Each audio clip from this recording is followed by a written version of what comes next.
Welcome to a new episode here on Rauta. This time we talk about Finnish black metal from the 90s. So let's go to year 1995. This time the bands in question are in alphabetical order. Why? Because there's no strict timeline to which band to go by. Once again, because they're from the same year. And today we'll start something that I've gone through in my respective ranking worst to best video already. So this is more a quicker recap. No reason to go through totally in depth and all. We're gonna talk about Alghazanth, a band from Jyväskylä, Keski-Suomi. One of those cities which is roughly, in so many ways, in the middle part of Finland. Not the biggest place out there, but always been a kind of a core point for some essential bands in the Finnish black metal scene. Now, Alghazanth's career lasted for 8 albums and more than 20 years. And then 2018, they decided to call it quits and played, I think, their last show at Steelfest when I had the possibility, luckily, thanks to the guys, to make the interview with them. So there's also that in case you want to pick their brains a little bit or see their brains picked. Anyway, let's go through the band roughly a little bit hastier here this time.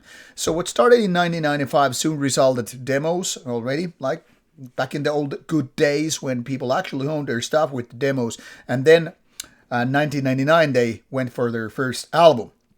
Now what is worth mentioning that it's actually one of the fewer bands being all active and all for more than a couple of albums, symphonic black metal. There are not too many bands in Finland that really went to that more Emperor, Dimmu Borgir kind of stuff, but Alghazanth was maybe the most important band in the given era or style. And another one would be Enochians, but they went more industrial. So there are differences, big ones even, with these two bands. Whereas, Alghazanth stayed more kind of a conservative in a way in the given style, whereas, Enochians went into different directions. So while they are roughly both in the same box or subgenre, they were all very different type of bands. So Thione's Envenomed Sanity. This started Alghazanth's career in a way with the first album after the demo phase and all. And as you can see, Finland came a little bit late to the party, given that a lot of Norwegian bands were there already doing their major releases in between like 92, 94. And Finland, it was more about like late 90s, early 2000s. Actually, 2001 is, for many, many bands, the kind of a starting point with the albums, whereas indeed in Norway it was more like 92, 93, and 94. So whereas Norwegian then again started going in decline towards the end of the old millennium, that is, well, a lot of Finnish bands kind of picked up from that and, okay, we'll go from here and take the tour to a different level. And in a way, Alghazanth was definitely doing that. Now, their debut album wasn't exactly the most innovative or different, unique, but it was clearly doing the kind of a solid way, the more symphonic black metal. You could compare to a certain degree with their early Emperor. I'm definitely talking about the first album in the Night's Eclipse, but you could also compare it to, say, the early Covenant, the first album when they were actually doing that stuff. So not that different in the sense of like adding a lot of keyboards, guitar melodies, and all that stuff. Things already changed a little bit, with rather quickly came the second album Subliminal and Tenora, where they started incorporating a little bit death metal elements into the game, and in my opinion it didn't really work that well. So for me this is still the weakest of their albums. They kind of had the same style but tried to mix the stuff and it was like, no, don't do it. And rather quickly they returned to form with Osiris, Typhon and Masked, which was more like kind of a logical successor to the debut album. However, with the Polarity Axiom already 2004, so a bit more gap here, they went for a little bit different. Once again, they started adding a little bit different ideas to the mix, and in my opinion, it was once again a more like step backwards. So the early years, I'm talking about the first 4 albums from 1999 to 2004, first 5 years in the album era, they were kind of bouncing back and forth and trying to find their own way.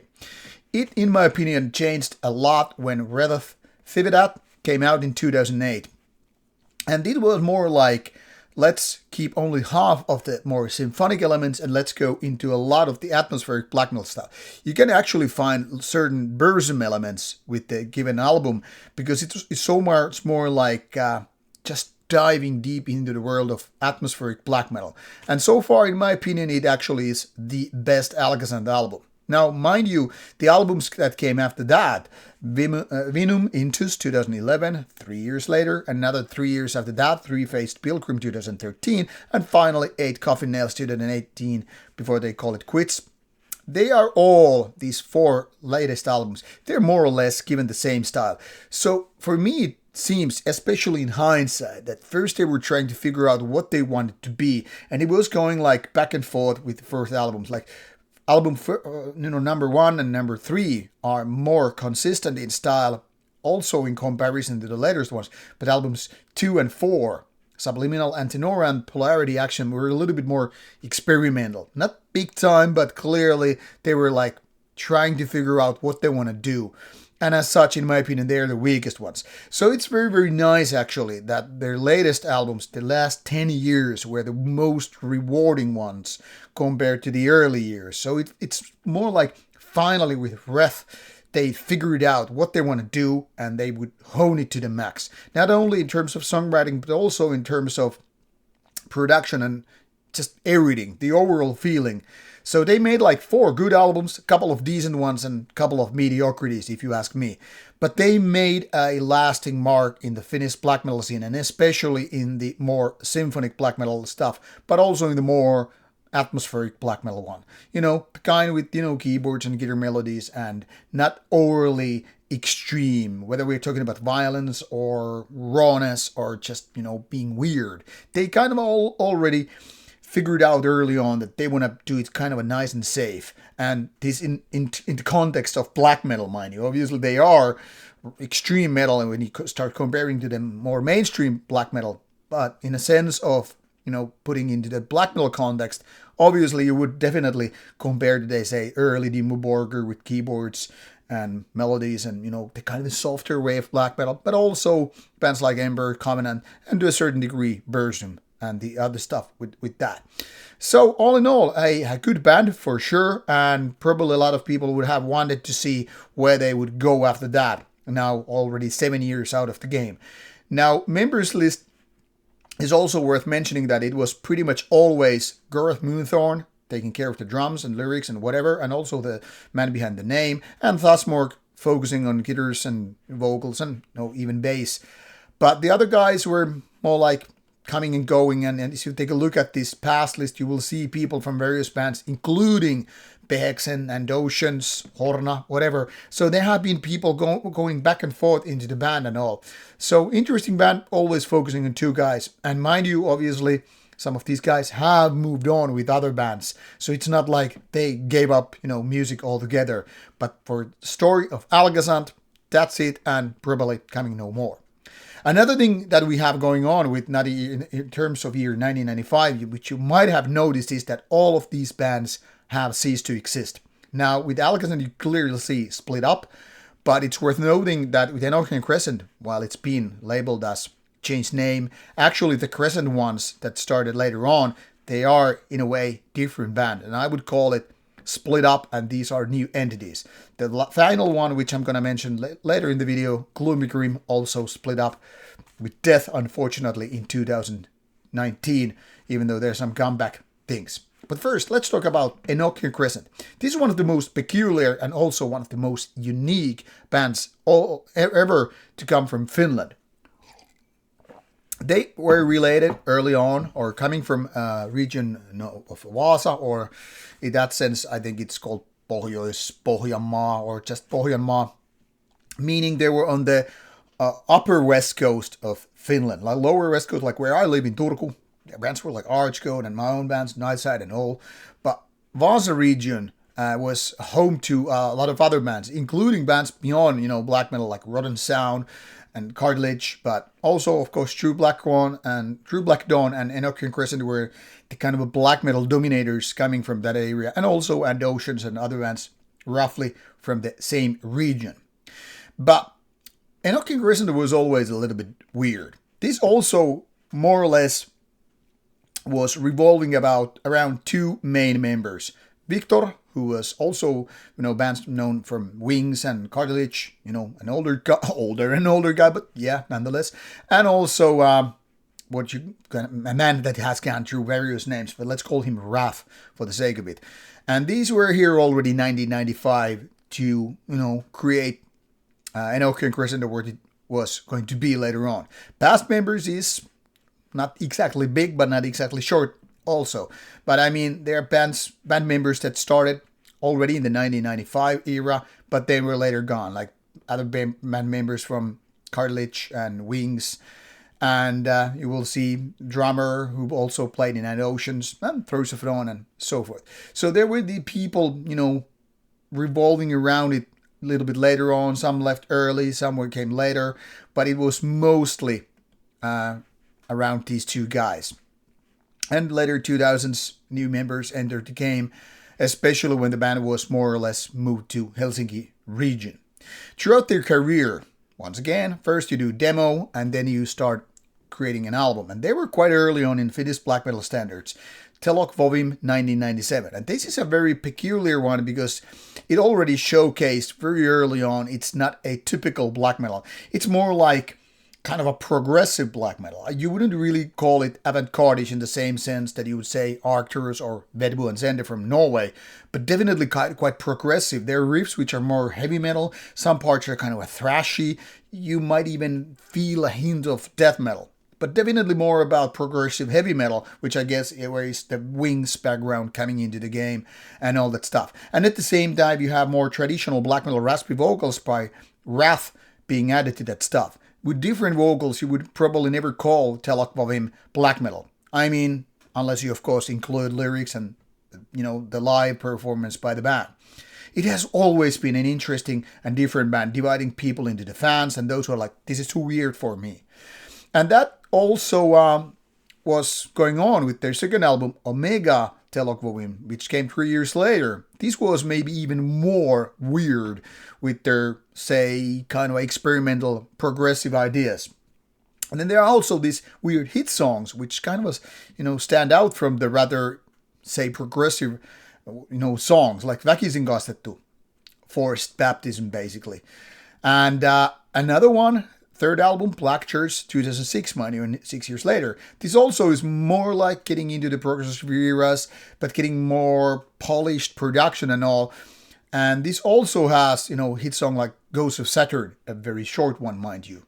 And the same thing kept going with Nephilim, which is spelled weirdly, which has these kind of hit songs like Lyijysiipi, Leadwing. And also, in a way, Muisto sorkasta ystävämme nukkuu, they're kind of like that. It's always like a weird because it's a band that kind of had those hit songs which would stand out from the rest, like being more straightforward, easier to digest, easier to approach, where a lot of those riffs are like, what the hell are these guys doing? I think part of their charm is really the very fact that they didn't sound like any other band, not only in Finland, but in general. 4 albums that were quite different even compared to one another, but definitely when compared to a lot of other bands. Really, I can't think of any recorded Finnish black metal band that would sound the same. And indeed, when I'm thinking, around it, maybe in Norway, maybe in Sweden, you might find some bands that have something similar, but not that much really. If you take a look at the similar artist tab, only the Crescent is here mentioned as same, and that is mentioned as black progressive metal, which in my opinion is quite true. But for example, Ajattara, which was sometimes called black metal for people who don't like black metal, isn't really that close to it. And Oceans, no, I wouldn't really call it the same because, let's be honest about it, it's more symphonic stuff and, industrial stuff. It's maybe more because there are similarities in band lineups and in that sense, weird mindset. But these bands, progressed their ideas in a very, very different fashion. Imbel Nazarene, no. And a lot of these other bands, I wouldn't really call them the same. Like True Black Dawn is probably here only because they shared the same vocalist, style-wise different. So I'm gonna vote against them being the same. Maybe Saturnian Mist would be roughly that, but these Hornine, all other bands, I don't know why they are, being compared to it, because they don't really do that. Even Mustanku Lapset is quite different. So when I'm downloading, doesn't mean I'm downloading the bands like they're not good, but more like they're not similar. So I wouldn't really vote any of them up, but the Crescent, because that's kind of a successor to this band, but I wouldn't call it the same band while it is listed like that on Metal Archive's site. Point here being, this is a unique band and it's not for everybody, but in case you want something different, something out of ordinary in terms of Finnish black metal or black metal in general, I think you should definitely check out Enochian Crescent. It's kind of a sad that their career lasted less than 20 years, but at least they made 4 albums and then some splits and an EP release, so they were quite active. And already back in 1997, it was fantastic to see, they were warming up for Emperor back in the days in Helsinki. That's my first run-in with the band, and later on I became friends with, the band members, especially, Victor and Wrath, and they are good guys. And later on I met some of the other guys. Nothing bad to say about them. Musically, it's a little bit challenging, not really my cup of tea, and I find still their debut album as the best one. But like I said, I gotta give some credit and respect that they did things very, very different fashion. That's gotta be worth something, even if it's not personally my, cup of tea. Last and definitely not least, we have a Gloomy Grim, one of the most active in their respective genres. It is here labeled as symphonic black metal, but I would challenge this a little bit. First of all, the early years were not that symphonic. Yes, they had a lot of keyboards. Yes, they had drum machine, but they didn't sound nor industrial nor really symphonic. Later on, it started changing, but I would roughly put them into the box of more like atmospheric black metal. But this is very peculiar band. First of all, it always revolved around Alghazanth. Rest in peace. He died in 2022 due to cancer. And he was a long-time veteran of Finnish black metal scene. He had seen a lot of other bands, Air Dash, I guess, very early on, but also Soul Grind. He was, in Valhalla, Parathrum for a bit and all that stuff. And he shared a lot of his time with the band with Lord Heikkinen, who also were in bands like Tenebrae, Valhalla, and so forth. So these guys were a long time in the same band, as you can see here, almost 20 years. But there were other long-timers like Suntia, who was there in the 10 years, and some other members who were there early on but left later on. So, more or less, it was Alghazanth's solo project that, kind of evolved into a real band later on. Some of the later members in the band joined quite late to the party, given that there was not too much album work anymore to be done. But what started this, curiously, after the demo phase was Blood Monsters Darkness. Now, in hindsight, in my opinion, very clumsy recording, but it was unique in one sense. It was like blending horror movie atmosphere into the music. Horrible drum machine and some very weird keyboard takes, but it was always about creating horror themes, like these really dark themes. It was almost like going to 60s, 70s horror movies, maybe 80s even, but nothing really more modern than that. And as such, it was definitely worth something. But in my opinion, it felt way too demo-ish. Partly because of, the horrible drum machine and the keyboard parts were not that good. Things changed only a little with the album called Life, where the same kind of a pattern was present. Not so much horror anymore, but definitely, taking care of the drum machine that is, and keyboards, and, then again, blending also black metal raspy vocals and all that stuff. Nowadays, these feels a little bit like, damn, they are not that good in my opinion. Things started changing, but only a little bit, like baby steps, one after another, with Written in Blood, only 1 year after the second album. And here you can see the kind of a step taken to a little bit new level. The step up is not that great in my opinion, but it's evolving. Let's put it this way. There is still like, why are these, drum machines done? Because Alghazanth was a drummer after all himself, and here it says drums. Now, I don't know if they're played with real drums or no, but they really don't sound that good. The grand hammering was, once again, a little bit step up, but the style was slowly shifting, slowly changing. And here you can also see that there is no different drummer And also the band is now 5-piece. So it's more like the band was expanding from the demo era and the early years from a solo project to something bigger. And you can really hear it. When you listen to whether it's songwriting, whether it's production, whether it's how the drums are, you can clearly see that throughout these 4 albums, already within span of 6 years, things are changing. Now, once again, there was a little bit, evolution happening, but less than the early steps when Under the Spell of the Unlight came in 2008. Now, in my opinion, this is way better than the early years, but nothing fundamental is, changing here. It's more like minor improvements here and there. And roughly the same is for the Age of Aquarius, as late as 2016. Once again, if you take a look at this lineup, you have Suntio playing drums and Lord Heikkinen still doing guitars. But now Mikko Hell is also part guitars. He's a very good vocalist, by the way. So there was this lineup changes, but the band was improving with them. So it was almost like, let's remove some less good elements and let's replace them with better.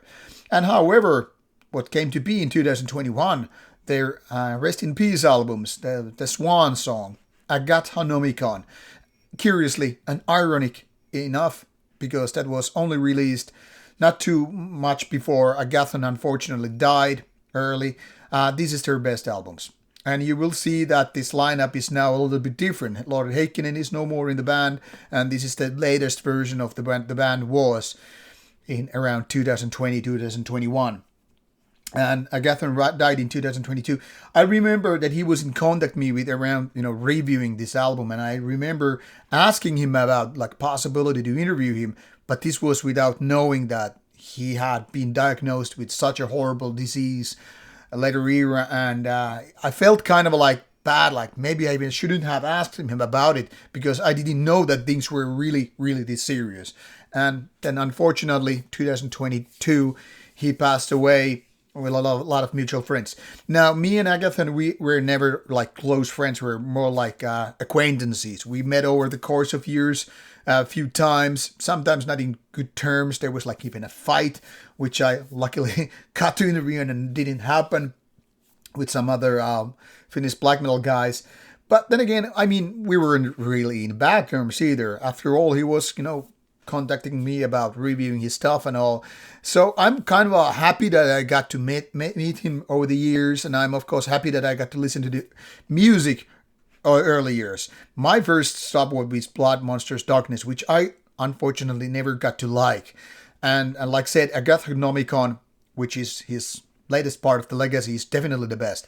But what matters is that he did his own style of music, with the horror elements early on, with the horrible drum machine and all in the music, but at least it was something different. And he was creating own sub-style of the music. And more importantly, he was improving a lot over time.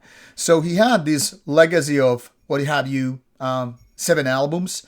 And then again, once again, splits, singles, EPs, demos, what have you, over the years. So all in all, quite a big amount of time in the Finnish black metal history, almost 30 years, more than 25 overall. And as such, it's got to be worth something. Like I said, it's a unique band in the very same fashion that, Enochian Crescent. There are no other bands which sound like Enochian Crescent, no other bands that sound like Gloomy Grim. Alghazanth's biggest sin is probably the very fact that they don't sound that unique. But I gotta say, of this trio, they are the most to my liking with their 4 latest albums. So all these bands that started in 1995 are now dead and buried, unfortunately, some more figuratively than, in case of Gloomy Grim, which is in reality now rest in peace with the main character. So all in all, a big part of Finnish black metal history was made with these 3 bands. Alghazanth may be the most successful in terms of, playing gigs and, doing albums. But then again, Enochian Crescent was very, very important name, early 2000s, late 90s, because, it was quite early on in the game and their style of music was indeed very, very different than the rest of us. And the Gloomy Grim, well, maybe not exactly a successful band, but really left a lasting mark in the Finnish black metal soil. So I hope with these 3 different bands you get a little bit of idea what was going on in the mid-90s, late 90s, early 2000s and onward. And of course links are provided to these Metal Archive site links for these given bands, so you can start digging deeper into their material. Mind you, none of these bands, maybe because they are dead and buried, are not exactly on most streaming services. For me, going through with all these bands, it was mostly YouTube what was used as a source for listening to this stuff. Enochian Crescent had like 1 album on Spotify. I think Alghazanth had the same, but they have more material on Bandcamp. So you probably have to do a little bit digging in order to listen to them digitally. And of course, if you like them, go buy them. For example, Enochian Crescent and Alghazanth are mostly available through Woodcut Records, still with reissues and whatnot. Now off you go. I hope you find this video useful, informative, or whatever, or entertaining, I don't know. But now you know a little bit more, and off you go. With next episode, we're gonna dig deeper into some different set of bands. So stay tuned for more about Finnish black metal from the 90s. Off you go.